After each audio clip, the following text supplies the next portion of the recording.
జై వీరబ్రహ్మ జై గోవిందమాంబ జై. నేను మీ కృష్ణమాచార్య శ్రీ బ్రహ్మపదం. ప్రకృతిలో జరిగే ఎన్నో వింతలు విశేషాలు, ప్రపంచంలో ఎక్కడ ఏ మూల ఏ చిన్న సంఘటన జరిగినా, ఏ విచిత్రం సంభవించినా, ఏ ప్రళయం వచ్చినా బ్రహ్మంగారు కాలజ్ఞానంలో చెప్పారు, ఇలా జరుగుతోంది అంటూ ఉంటాం, వింటూ ఉంటాం. అటువంటి విశేషవంతమైనటువంటి జగద్గురు శ్రీమద్ విరాట్ పోతులూరి వీరబ్రహ్మేంద్ర స్వాముల వారి యొక్క దివ్యమంగళ శుభాశిస్సుల చేత 400 సంవత్సరాల క్రితమే విశ్వభవితను చెప్పిన కాలజ్ఞాని యోగి పుంగవులు శ్రీ గురుదేవుల యొక్క సాంద్ర సింధువేదం కాలజ్ఞానంలో ఎన్నో రకాలైనటువంటి అంశాలను గురించి మనం మాట్లాడుకుంటున్నాం. అటువంటి ధారావాహికలో ఇవాళ కొన్ని ప్రత్యేకమైనటువంటి అంశాలను గురించి మనం మాట్లాడుకుందాం.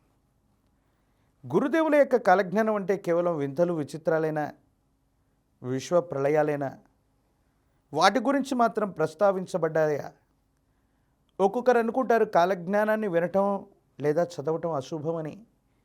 కాలజ్ఞానాన్ని చదవటం అశుభమా? లేదా కాలజ్ఞానంలో ఇలాంటి ఇబ్బందులు కలిగేటువంటి సంఘటనల గురించి మాత్రమే రచించారంటే ఇవేవి వాస్తవం కాదు. జగద్గురు వీరబ్రహ్మేంద్ర స్వాముల వారి యొక్క కాలజ్ఞానం అంటే అది విశ్వభవిత. అందులో ప్రపంచానికి సంబంధించిందే కాదు, ఉదాహరణకి భారతదేశ సామాజిక, ఆర్థిక, రాజకీయ ఎన్నో రంగాలకు సంబంధించినటువంటి పరిస్థితుల గురించి వివరించబడ్డది. వాటిలో ప్రధానంగా భారతదేశానికి సంబంధించినటువంటి రాజకీయపరమైనటువంటి రంగం గురించి మనం కొంత తెలుసుకునేటువంటి ప్రయత్నం చేద్దాం. గురుదేవుల యొక్క కాలజ్ఞానంలో భారతదేశం గురించో, ఉభయ తెలుగు రాష్ట్రాల గురించో, రాజకీయపరమైనటువంటి రంగానికి సంబంధించినటువంటి ఏవైనా అంశాలు చెప్పబడి ఉన్నాయా? అవి వాస్తవమయ్యాయా?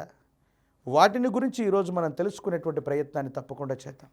వాటిలో ప్రధానంగా ఉత్తర దిక్కున ఉన్నట్టి వంశంబు దేశాన్ని పెక్కేండ్లు పరిపాలించేను, రావణ కాష్టమున కల్లోలమొకటి చెలరేగి దేశాన్ని కలవర పెట్టేనయ్యానన్నటువంటి గురుదేవుల యొక్క వాక్యాన్ని మనం చూస్తే, స్వతంత్ర భారతావనిలో 1947వ సంవత్సరంలో మనకి స్వతంత్రాన్ని మనం సిద్ధింపజేసుకున్నాం.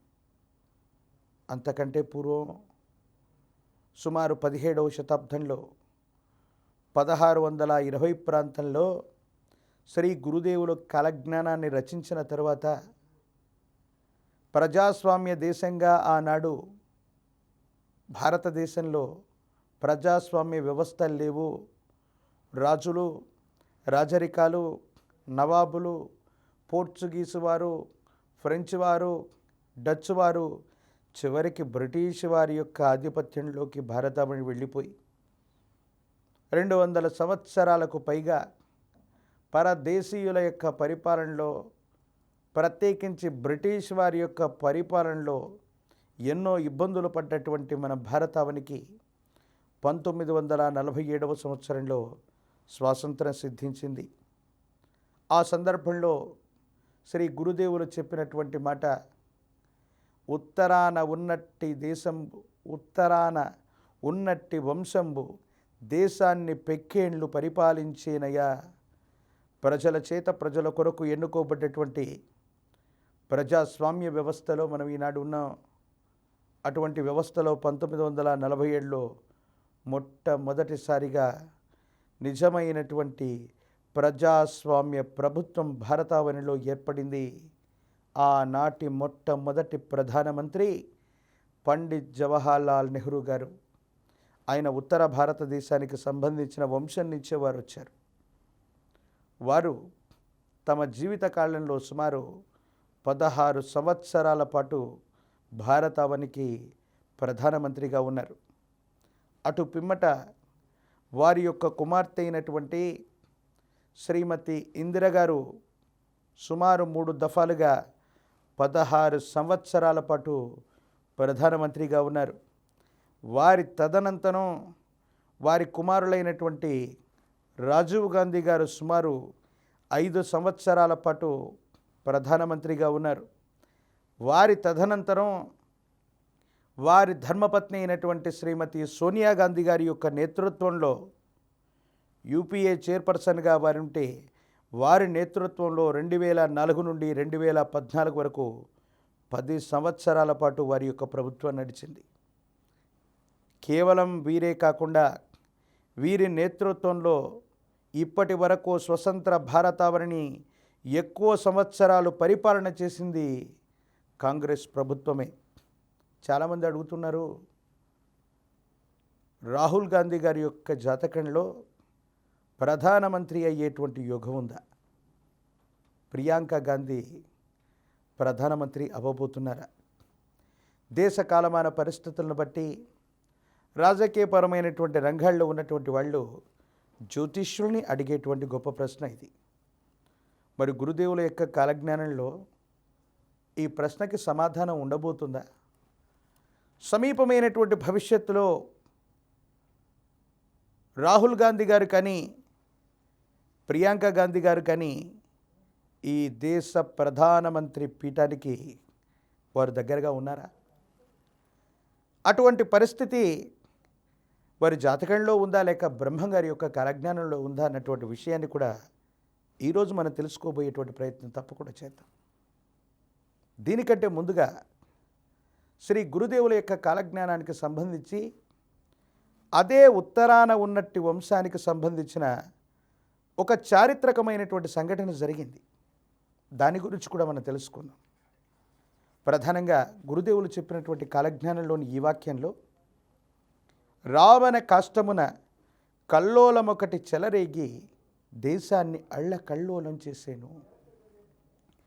రావణ కాష్టం అంటే శ్రీలంక. కొన్ని సంవత్సరాలకు పూర్వం తమిళ ప్రజలకి, లేదా శ్రీలంకలో ఉన్నటువంటి తమిళులకి, భారతదేశంలో ఉన్నటువంటి తమిళులకి, లేదా కొన్ని ప్రత్యేకమైనటువంటి నేపథ్యంలో ఎల్టీటీఈ అనేటువంటి ఉగ్రవాద సంస్థకి, అక్కడ ఉన్నటువంటి ప్రభుత్వానికి ప్రజలకి మధ్య కొన్ని సంఘర్షణలు జరుగుతూ ఉంటాయి. ఇటువంటి విశేషవంతమైన సంఘర్షణలో తలదూర్చినందుకే ఈ ఉత్తరాన ఉన్నట్టి వంశంలో ఉన్నటువంటి ప్రధానమంత్రిగా ఉన్న రాజీవ్ గాంధీ గారు హత్య గావించబడినటువంటి సంఘటన గురించి మనం విన్నాం, మనం చూసాం. ఎప్పుడో 400 సంవత్సరాల క్రితం, స్వతంత్ర భారతావని కంటే ముందే రాజులు రాజరిక వ్యవస్థలు నడుస్తున్నటువంటి సందర్భంలోనే ప్రజల చేత ప్రజల కొరకు ఎన్నుకోబడ్డటువంటి నిజమైన ప్రజాస్వామ్య వ్యవస్థలో ఇలాంటి ప్రభుత్వాలు వస్తాయి. ఈ వంశం పరిపాలన చేస్తుంది. ఈ వంశంలో ఉన్నటువంటి వాళ్ళు ఈ విధమైనటువంటి స్థితిగతుల్లో అంతరిస్తారని గురుదేవులు ఊరికే చెప్పటం కాదు, అలా జరిగి ఉన్నటువంటి సంఘటనలు మనం చూస్తున్నాం. మరో ముఖ్యమైనటువంటి వాక్యంలో ఇదే ఉత్తరాన ఉన్నటువంటి వంశం గురించి గురుదేవులు మళ్ళీ మరో మాట చెప్పారు. పంజాబు దేశమున వేలాది జనులు మతముల వళ్ళ కొట్టుకొని చచ్చేరయ్య, హైదరాబాదు నందు తురకలెందువులు ఒకరినొకరు నరుక్కొని చత్తేరయ్య. పంజాబ్ దేశానికి సంబంధించినటువంటి నరమేధం గురించి కూడా గురుదేవుల కాలజ్ఞానంలో చెప్పారు. దానికి ఈ ఉత్తరాన ఉన్నటువంటి వంశం వీళ్ళకి ఒక చారిత్రకమైనటువంటి తెలియనటువంటి సంభావ్యత ఒకటి కుదురుతుంది. ఆపరేషన్ బ్లూ స్టార్ ఆనాడు శ్రీమతి ఇందిరాగాంధీ గారి యొక్క నేతృత్వంలో ఉన్నటువంటి ప్రభుత్వంలో స్వర్ణ దేవాలయంగా పిలుస్తున్నటువంటి సిక్కులకు సంబంధించినటువంటి మహోన్నతమైనటువంటి చారిత్రాత్మకమైనటువంటి కట్టడమే స్వర్ణ దేవాలయం. ఆ స్వర్ణ దేవాలయంలో కొన్ని మతోన్మాద శక్తులు, ఉగ్రవాద మూకళ్ళు పొంచి ఉంటే ఆపరేషన్ బ్లూ స్టార్ పేరుతో శ్రీమతి ఇందిర తీసుకున్నటువంటి నిర్ణయం వల్ల ఆ స్వర్ణ దేవాలయం రక్తసిక్తమైంది. కొన్ని వందల వేల మంది ఉగ్రవాదుల్ని తులముట్టించింది భారత సైన్యం. దీనికి ప్రతిగా అదే ఉత్తరాన ఉన్నటువంటి దేశానికి సంబంధించిన ఆపరేషన్ బ్లూ స్టార్ చేయించిన శ్రీమతి ఇందిరని కిరాతకమైనటువంటి పరిస్థితుల్లో తనతో పాటు ఉన్నటువంటి అంగరక్షకులే కాల్చి చంపినటువంటి సంఘటన కూడా మనం చూస్తున్నాం. ఎంత విచిత్రం! ఎప్పుడో స్వతంత్ర భారతావని కంటే ముందే కొన్ని వందల సంవత్సరాల క్రితమే గురుదేవులు చెప్పినటువంటి కాలజ్ఞానంలోని మాటలన్నీ శ్రీమతి ఇందిరాగాంధీ గారు, సోనియా గాంధీ గారు వీరి యొక్క కుటుంబంలో జరుగుతున్నాయా? మరి సమీపమైనటువంటి భవిష్యత్తులో వీరి కుటుంబంలో ఉన్నటువంటి వంశాంకురాలైనటువంటి రాహుల్ గాంధీ మరియు ప్రియాంక గాంధీ గారి యొక్క నేతృత్వంలో భావి భారత ప్రభుత్వం ఏర్పడబోతుందనంటే అవునని చెప్పచ్చు. గురుదేవుల యొక్క కాలజ్ఞానమే ప్రమాణం. ఏ ప్రభుత్వంతో కానీ, ఏ పార్టీతో కానీ, ఏ నేతలతో కానీ కృష్ణమాచార్యకి ఎటువంటి సంబంధ బాంధవ్యాలు ఉండవు. గురుదేవుల యొక్క కాలజ్ఞాన ప్రమాణంగా చెప్తున్నాను. సమీపమైనటువంటి భవిష్యత్తులో ఈ ఉత్తరాన ఉన్నటువంటి వంశంబు నెహ్రూ గారి యొక్క కుమార్తె అయినటువంటి ఇందిర గారి యొక్క సంతతి చెందినటువంటి రాజీవ్ గాంధీ గారు, వారి కుటుంబానికి సంబంధించినటువంటి వంశాంకురాలు ప్రస్తుతానికి మనకు రాహుల్ గాంధీ గారు, ప్రియాంక గాంధీ గారు రాజకీయాల్లో చాలా చురుగ్గా వ్యవహరిస్తున్నారు. గురుదేవుల యొక్క కాలజ్ఞాన తత్వాన్ని అనుసరించి చెప్తున్నాను. సమీపమైనటువంటి భవిష్యత్తులో భారతదేశ ప్రధానమంత్రి పీఠానికి కాంగ్రెస్ పార్టీ లేదా వీరి యొక్క నేతృత్వంలో చివరి వంశాంకురం ఉన్నంత వరకు భారతదేశ ప్రధానమంత్రి పీఠానికి వీరు దగ్గరగానే ఉండబోతారనటంలో ఎటువంటి సందేహం కూడా లేదు. ఎందుకంటే ప్రపంచంలో ఎక్కడ ఏం జరిగినా, ఏ వింత జరిగినా, విచిత్రం సంభవించినా, ప్రళయం వచ్చినా బ్రహ్మంగారి కాలజ్ఞానంలో చెప్పారని వింటూ ఉంటాం. శ్రీ గురుదేవుల యొక్క కాలజ్ఞానంలో అదే రాసి ఉంది, అలాగే జరుగుతోంది. ఆ విధమైనటువంటి స్థితిగతుల్లోని సమీపమైనటువంటి భవిష్యత్తు ఉండబోతుందంటంలో ఎటువంటి సందేహం కూడా లేదు.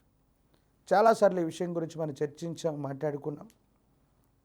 ఈనాడు సనాతనమైనటువంటి ధర్మం కోసం భారతీయ జనతా పార్టీ 20 రాష్ట్రాలకు పైగా అధికారయుక్తమైనటువంటి స్థానాల్లో ఉన్నప్పటికీ ఈనాడు లోక్సభ ఎన్నికల్లో బోటాబోటీ మెజారిటీతో మాత్రమే ప్రభుత్వం అన్నటువంటిది వ్యవస్థీకృతమైంది.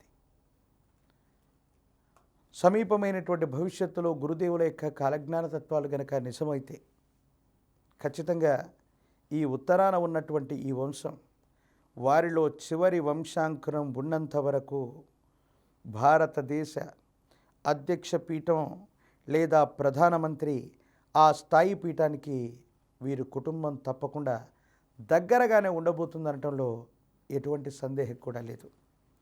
ప్రత్యేకించి గురుదేవుల యొక్క కాలజ్ఞానంలో అప్పటి ప్రధానమంత్రి గురించి కాదు, నేటి ప్రధానమంత్రి గురించి కూడా చెప్పి ఉన్నారు. ఏం చెప్పారో తెలుసా? 2 అక్షరముల పేరున్నవాడు దేశాన్ని పెక్కేండ్లు పరిపాలించేను.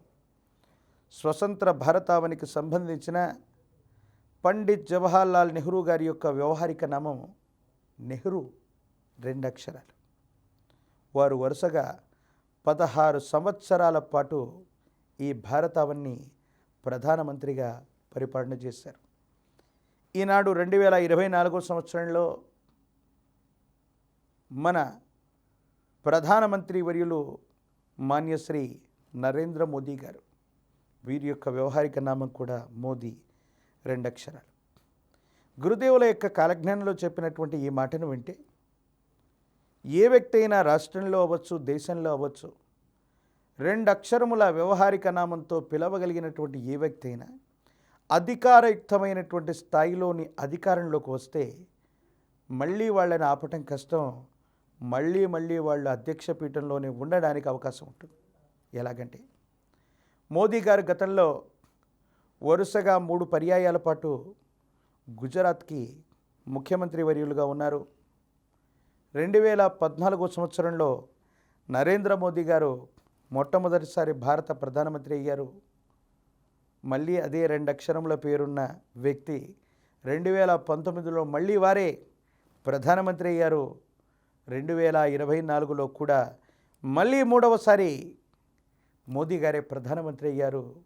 2 అక్షరముల పేరున్నవారు దేశాన్ని పెక్కేండ్లు పరిపాలించేను అంటే ఇదేనేమో. ఇదే విషయాన్ని కనుక ఇతర రాష్ట్రాలకు సంబంధించిన స్థితిగతుల్లో, ఇతర రాష్ట్రాలకు సంబంధించినటువంటి పరిస్థితులలో మనం అన్వయం చేసుకున్నట్టయితే యోగి ఆదిత్యనాథ్ గారు, వీరి యొక్క వ్యవహారిక నామం కూడా యోగి, 2 అక్షరాలు. వీరు కూడా మళ్ళీ ఉత్తరప్రదేశ్కి ముఖ్యమంత్రి అయ్యారు. గతంలో స్వర్గీయ వైఎస్ రాజశేఖర రెడ్డి గారు ఉమ్మడి ఆంధ్రప్రదేశ్కి గతంలో వారు ముఖ్యమంత్రి వర్యులు. వారిని కూడా అందరూ కూడా ప్రేమగా పిలిచే వ్యవహారిక నామం వైఎస్, 2 అక్షరాలే.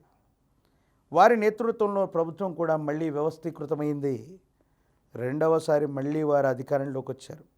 ప్రమాదవశాత్తు వారు చనిపోయారు, కానీ రెండవసారి మళ్ళీ వారు అధికారంలోకి వచ్చినటువంటి పరిస్థితిని మనం చూస్తాం. గురుదేవుల యొక్క సాంద్ర సింధువేదమైనటువంటి కాలజ్ఞానం ప్రకారంగా 2 అక్షరముల పేరున్న వారు దేశాన్ని పెక్కేండ్లు పరిపాలించేనన్నట్టు ఏ వ్యక్తి అయినా, ఇటు రాష్ట్రం అవ్వచ్చు, అటు దేశం అవ్వచ్చు, ముఖ్యమంత్రి అవ్వచ్చు, ప్రధానమంత్రి అవ్వచ్చు, 2 అక్షరముల పేరున్న ఏ వ్యక్తి అయినా అధికారయుక్తమైనటువంటి స్థాయిలోకి వస్తే మళ్ళీ వాళ్ళ యొక్క చరిష్మా వల్ల వాళ్ళ ప్రభుత్వం మళ్ళీ ఏర్పడేటువంటి అవకాశాలు పెక్కుగా ఉంటాయి. ఆ విధంగానే జరిగాయి. ఆ విధమైనటువంటి స్థితిగతుల్లోనే సమీపమైనటువంటి భవిష్యత్తు కూడా ఉండబోతుంది. అందుకే కాబోలు వరుసగా 3వ పర్యాయం మళ్ళీ మోదీ గారే ప్రధానమంత్రి అయ్యారు. సాంద్ర సింధువేదమైనటువంటి కాలజ్ఞానంలోని గురుదేవులు వీరబ్రహ్మేంద్ర స్వామి వారి యొక్క కాలజ్ఞాన తత్వం మళ్ళీ వాస్తవమైంది, నిజమైంది. అందుకే బ్రహ్మంగారు కాలజ్ఞానంలో చెప్పారంటే జరగాలంతే. అందుకే ప్రపంచంలో ఎక్కడ ఏ వింత జరిగినా, విచిత్రం సంభవించినా, ప్రళయం వచ్చినా వీరబ్రహ్మేంద్ర స్వాముల వారి యొక్క కాలజ్ఞానం గురించి మనం మాట్లాడుకుంటూ ఉంటాం. ఇందాక రాజకీయాలు మాట్లాడుకున్నాం. ప్రళయం అంటే ఒక ముఖ్యమైనటువంటి విషయాన్ని గురించి మనం తెలుసుకోవాలి. ఈ మధ్యకాలంలో ఉభయ తెలుగు రాష్ట్రాల్లో ఒక గొప్ప ప్రళయం వచ్చింది. విపరీతమైనటువంటి వరదలు వచ్చాయి. సోషల్ మీడియాలో ఒక వార్త హల్చల్ అయ్యింది. అదేంటో తెలుసా? కాలజ్ఞానంలో బ్రహ్మంగారు ఈ వరదల గురించి ఓ మాట చెప్పున్నారు. అలాంటిది ఏమైనా జరగబోతుందా? ఏమిటది? బెజబాడనందున్న కృష్ణమ్మ ఉగ్ర రూపముతోడ ఇంద్రకీలాద్రి పైకెగసేను కనక దుర్గమ్మను ముక్కు వరకు నీట ముంచేను. ఎంత అద్భుతమైనటువంటిది! ఉభయ తెలుగు రాష్ట్రాల్లో విజయవాడ పట్టణం సాక్షాత్తు ఇంద్రకీలాద్రి మీద ఉన్నటువంటి అమ్మవారి యొక్క సాక్షిగా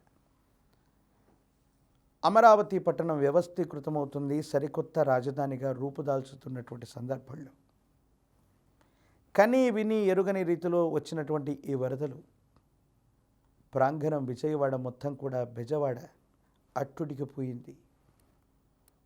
విపరీతమైనటువంటి ఆర్తనాదాలను మనం చూసాం. ఒక వ్యక్తి చనిపోతే కనీసం మోసుకు వెళ్ళేవాళ్ళు లేక తన ధర్మపత్ని యొక్క పార్థివ దేహాన్ని నీట మునగకుండా కారు పైభాగంలో ఉంచి తీసుకెళ్తున్నటువంటి దయనీయమైనటువంటి దుస్థితులను మనం చూసాం. ఆహారం అందని వాళ్ళు, బిడ్డకు ఆహారం తీసుకొస్తానని బయటికి వెళ్ళినటువంటి భర్త తిరిగి రాని లోకాలకు వెళితే ఆవేదన పడుతున్నటువంటి ఆ కుటుంబాలు, ఎంతో దయనీయమైనటువంటి పరిస్థితులను మనం చూసాం. అలాగే అదే సందర్భంలో ప్రకాశం బ్యారేజీ వద్ద కృష్ణా నదిలో జరిగినటువంటి పడవ ప్రమాదం వల్ల ప్రకాశం బ్యారేజ్ కూడా కూలిపోతుందేమో అన్నటువంటి వదంతులు మనం విన్నాం. ఇదంతా చూసిన తర్వాత ఏమనిపించింది? గురుదేవుల్లో కాలజ్ఞానంలో చెప్పిన ఒక అద్భుతమైన మాట, బెజవాడనందున్న కృష్ణమ్మ ఉగ్ర రూపముతోడ ఇంద్రకీలాద్రి పైకెగసేను కనక దుర్గమ్మను ముక్కు వరకు నీట ముంచి. ఇది జరగబోతుందేమో, ఇలా జరిగేటువంటి అవకాశం ఇప్పుడే వచ్చిందేమో, వెంటనే జరుగుతుందేమో అన్నటువంటి మానసికమైనటువంటి వ్యధకి, ఆందోళనకి మనమందరం కూడా లోనయ్యాం. వరద ఉధృతి తగ్గిపోయింది. ఆ కనకదుర్గమ్మ తల్లి యొక్క విశేషవంతమైనటువంటి చలువ వల్ల ఆ ఉధృతి అయితే తగ్గి ఉండొచ్చు. కానీ సమీపమైనటువంటి భవిష్యత్తులో బిరబిరా పరిగెడుతున్న కృష్ణమ్మ కనకదుర్గమ్మ ముక్కు పోగును తాకేటువంటి సంఘటనలు సమీపమైనటువంటి భవిష్యత్తులో ఉండబోతున్నాయి. సాంద్ర సింధువేదమైనటువంటి కాలజ్ఞానంలో జగద్గురు వీరబ్రహ్మేంద్ర స్వాముల వారు చెప్పినటువంటి ఈ అద్భుతమైనటువంటి వాక్యం నిజం కాబోతుందేమో. ఇది ఒక గొప్ప ప్రళయానికి ముందస్తు సూచికగా, నాంది ప్రస్తావనగా జరిగిందేమోనన్నటువంటి అంశాన్ని కూడా మనం గుర్తెరగాలి. ఈ 2024 సంవత్సరంలో ఊహించనటువంటి విపత్తుగా ఈ విపత్తును మనం చూసాం. ఉభయ తెలుగు రాష్ట్రాలు అట్టుడికిపోయాయి. రోజుల తరబడి జనజీవన స్రవంతి స్తంభించిపోయి ఉన్నటువంటి దాఖలాలను మనం చూసాం. కానీ భవిష్యత్తులో తప్పకుండా మళ్ళీ ఈ బెజవాడ, విజయవాడ పట్టణానికి వరద ముప్పు పొంచి ఉంది. కృష్ణానది యొక్క ఉధృతి వల్ల విజయవాడ పట్టణానికి ముప్పు ఏర్పడబోయే అవకాశాలున్నాయి. సాంద్ర సింధువేదమైనటువంటి కాలజ్ఞానంలో గురుదేవులు చెప్పినట్టుగా కృష్ణమ్మ ఆ దుర్గమ్మ ముక్కుపోగున తాగేటువంటి అరుదైనటువంటి విశ్వ ప్రళయం సమీపమైనటువంటి భవిష్యత్తులోనే పొంచి ఉందేమో. ఒక్కసారి ఈ విషయాల్ని వింటే ఎంతో ఆందోళన చెందుతాం. ఎన్నో విపత్కరమైనటువంటి పరిస్థితులను ఊహిస్తూ మనసు తరుక్కుపోతుంది. ఎందుకు ఈ విధమైనటువంటి అంశాలను గురించి గురుదేవులు రాశారు? అసలు విశ్వప్రళయం జరగాల్సినటువంటి ఆవశ్యకత ఏంటి అంటే, మనం కలియుగంలో ఉన్నాం. కలియుగంలో ఎక్కడో ఒక్క పాదం మీద ధర్మం నడుస్తుందని మనం అంటూ ఉంటాం. కానీ ఒక్క పాదం మీద కూడా ధర్మం నడుస్తుందో నడవట్లేదో తెలియని విపత్కరమైనటువంటి స్థితిగతుల్లో మనం ఉన్నాం. కానీ ఏది ఏమైనప్పటికీ కూడా భగవద్గీతలో కృష్ణ పరబ్రహ్మ ఓ గొప్ప మాట చెప్తాడు. పరిత్రాణాయ సాధూనాం వినాశాయ చ దుష్కృతాం ధర్మ సంస్థాపనార్థాయ సంభవామి యుగే యుగే యదా యదా హి ధర్మస్య గ్లానిర్భవతి భారత అభ్యుత్థానమధర్మస్య తథాత్మానం సృజామ్యహం. ఎక్కడైతే అధర్మం వృద్ధి చెందుతూ ఉంటుందో, ధర్మం క్షీణిస్తూ ఉంటుందో, దుష్టులు రెచ్చిపోతూ ఉంటారో, సాక్షాత్తు ఆ పరమేశ్వరుడు లేదా ఆ భగవంతుడు, ఆ పరమాత్మ తనను తాను స్పృశించుకుంటూ కొత్త అవతార విశేషంగా ఈ భూమి మీద నడయాడబోతున్నాడు. అందుకే మత్స్య, కూర్మ, వరాహ, నారసింహ, వామన, పరశురామ, శ్రీరామ, బలరామ, శ్రీకృష్ణ, కల్కి లాంటి దశావతార మూర్తుల గురించి మనం వింటున్నాం, పురాణాల్లో చదువుకున్నాం. శ్రీ గురుదేవులు వీరబ్రహ్మేంద్ర స్వాముల వారి కూడా సాంద్ర సింధువేదమైనటువంటి కాలజ్ఞానంలో చెప్పిన గొప్ప మాట ఏంటో తెలుసా? ఈ కలియుగంలో మళ్ళీ తాను వీరభోగ వసంతరాయుడుగా రాబోతున్నట్టు, దుష్ట శిక్షణకు, శిష్ట రక్షణకు, ఈ కలియుగంలో జరిగే పాప ప్రక్షాళనకి కొత్త అవతారమూర్తి విశేషంగా వీరభోగ వసంతుడిగా గురుదేవులు జగద్గురు వీరబ్రహ్మేంద్ర స్వాముల వారు మళ్ళీ ఉద్భవించబోతున్నారు. దానికి మూలమై ఉన్నటువంటి రూపమే శ్రీ వీరబ్రహ్మేంద్ర స్వాముల వారి యొక్క అవతార విశేషం.